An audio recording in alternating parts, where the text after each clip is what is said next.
E o que aconteceu comigo foi o seguinte. Eu passei por uma cirurgia bariátrica e houve um erro médico. O que aconteceu? Ele fechou a passagem da alimentação por completo e nem a saliva estava descendo. Ele foi detectar isso 3 dias depois, quando soube que ali eu regurgitava e só saía saliva. Aí dizia, mas não está comendo nada, como é que está vomitando? E aí teve que fazer novamente a cirurgia. Teve que abrir novamente os pontos para fazer aquela cirurgia. Foi quando entrou uma infecção hospitalar. Essa infecção começou a crescer e aí resultou numa terceira cirurgia para poder sugar aquela infecção. Foi quando entrou mais infecção ainda e se tornou uma situação irreversível. Foi quando houve então a infecção generalizada e houve falência múltipla dos órgãos. A última coisa que eu me lembro é que simplesmente eu não conseguia respirar. Eu estava ali na UTI e comecei a sentir muito mal, a ponto da enfermeira falou comigo o seguinte, o que você está sentindo?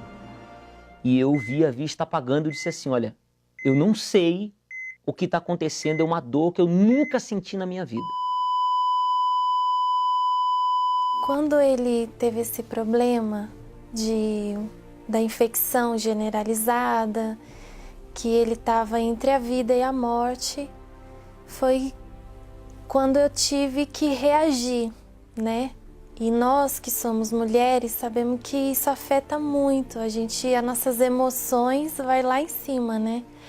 Então tava eu e minha sogra, no dia que a gente recebeu a notícia mesmo, que ele não teria mais jeito. Ele falou, olha, pode chamar a família porque o pastor não vai voltar. Foi um erro médico mesmo, não tem mais jeito. É muito triste, né? Quem é casado sabe disso, a gente se torna um só. Então, quando eu via ele naquela situação, sem poder falar, né, entubado, e os médicos falando, não tem mais jeito, e ele entrou em coma, eu não conseguia nem ouvir ele, nem ver ele direito, era muito rápido a nossa entrada e a nossa saída de lá, né? Então, a minha reação foi como toda mulher, a gente chora na hora, a gente sente, que eu me vi ali, parecia que a dor dele era minha. Meu filho ligava todos os dias, né, para saber como que ele estava. E nesse dia, depois de toda a notícia, né, foi quando ele ligou, mamãe, e o papai? Ali, né, o coração já... As lágrimas desceram, eu não sabia o que falar para ele. É até difícil falar, lembrar, mas porque dói muito, né? Naquele dia eu não tinha o que falar para ele. Falar, filho, seu pai vai morrer. Não deu certo. Você nunca mais vai ver ele. Então, ali eu falei assim, olha, mamãe liga depois a mamãe fala com você. Primeiro eu pensava assim, eu tenho que resolver isso, né? Já que os médicos não podem fazer mais nada, já que já deu tudo errado, então agora tem que ser a mão de Deus. E foi quando a própria doutora, né, falou pra mim, olha, não tem mais jeito, ele não volta mais, deu tudo errado. E a gente já sabe, né, infecção generalizada, o que pode ser feito? Se nem remédio para febre não resolvia mais. Então, foi quando eu tive que tomar essa decisão, partir para a fé. Disse que, olha, não tem mais jeito, não tem mais jeito. Queriam até que eu assinasse um papel. Olha, assina aqui esse papel, porque a gente já vai ter que tirar alguns medicamentos, já que não está fazendo efeito, tudo. E eu falei, não vou assinar nada. Não vou desistir. Quando eles queriam que eu assinasse papel para desistir, para já ir tirando os medicamentos, eu falei que não, eu fui pro altar. Então aí que desperta a fé. Foi aí que eu fui partir para a fé. Que aí eu fui atrás do meu computador, que eu tinha acabado de ganhar dele, fui no banco, peguei tudo que eu tinha lá da nossa ajuda de custo que a gente tem, peguei o limite do cartão, peguei tudo, fiquei na dependência de Deus. E eu coloquei no altar, fui até uma igreja mais próxima do hospital, que eu ia lá, participava da reunião, porque eu ficava o dia todo no hospital. Eu não saía de lá, só ia para a reunião e voltava. Ficava lá de plantão o dia todo. Então foi quando eu fui lá, coloquei no altar e fui embora. Quando eu voltei, a visita era às 4 da tarde. Aí foi quando eu fui tocar nele, que eu toquei na mão dele. E lá, e os médicos querendo me chamar para mim assinar o papel. E eu vou ficar aqui um pouquinho com ele. Dentro de mim já tinha certeza absoluta que ele ia voltar. Então foi quando eu toquei na mão dele. E ele não tinha reação. Os outros dias ele não teve reação nenhuma, nem de se mexer nada. Totalmente parado. E nesse dia que eu peguei na mão dele, que eu voltei do sacrifício, ele começou a fazer assim com o dedão na minha mão. Começou a se mexer. Aí já chamei os médicos, já chamei todo mundo, chamei minha sogra. Olha, ele tá voltando, ele tá reagindo. Né? Nem os médicos acreditaram. Não, deve ser alguma reação do corpo, né? Demoraram de acreditar. Aí foi quando ele abriu os olhos. Eu falei, então, a reação aconteceu, porque ele tá com os olhos abertos. Eu voltei sentindo a mão dela na minha mão.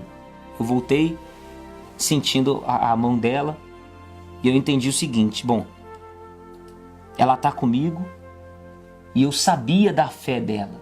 Meu filho, né, ficou tão feliz de recebê-lo de volta. E depois que eu contei para ele, né, os detalhes do que aconteceu, ele falou, eu não imaginava, mamãe, que a senhora passou por tudo isso sozinha. Eu falei, não, eu estava com Deus, filha. Não podia te contar na hora, né, mas eu estava com Deus. Depois eu perguntei para ele, o que você pensou? Que você queria falar com o papai e o papai não falava com você. Aí ele até disse assim, eu pensei que o senhor não queria mais ser meu pai. A criança não entende. Depois a gente foi contar para ele, depois a gente foi explicar para ele que não ia adiantar a gente explicar para ele na hora, falar para ele o porquê que o papai não podia falar com ele. Mas hoje a gente tem esse exemplo para dar para ele, que não basta só ser filho de pastor, não basta ser pastor, ser esposa de pastor. A gente tem que viver a fé. A gente tem que chamar a atenção de Deus. Que proveito que nós vamos tirar dessa situação? Agora, nós podemos ensinar para as pessoas que a esposa pode usar a fé pelo marido. O marido pode usar a fé pela esposa. Se o seu familiar não tem condição de usar a fé dele, porque está morto espiritualmente, você pode usar a sua fé. Quem crê? Nós provamos, né? No sacrifício, ali na dor. Na dor. Nós sentimos a dor que as pessoas sentem de ser desenganado pela medicina, de ser desenganado por alguém. E sentimos também a honra, a alegria de, mesmo desenganado pelos homens, quando você se coloca no altar como sacrifício vivo, então o milagre acontece.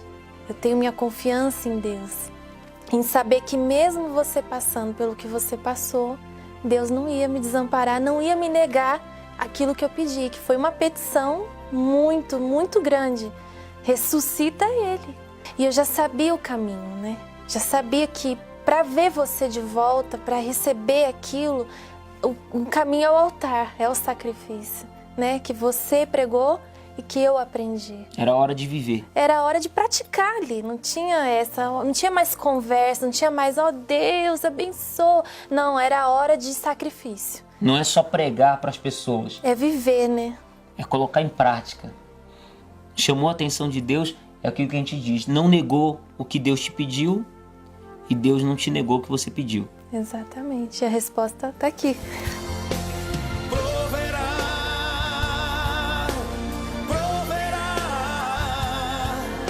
meu filho.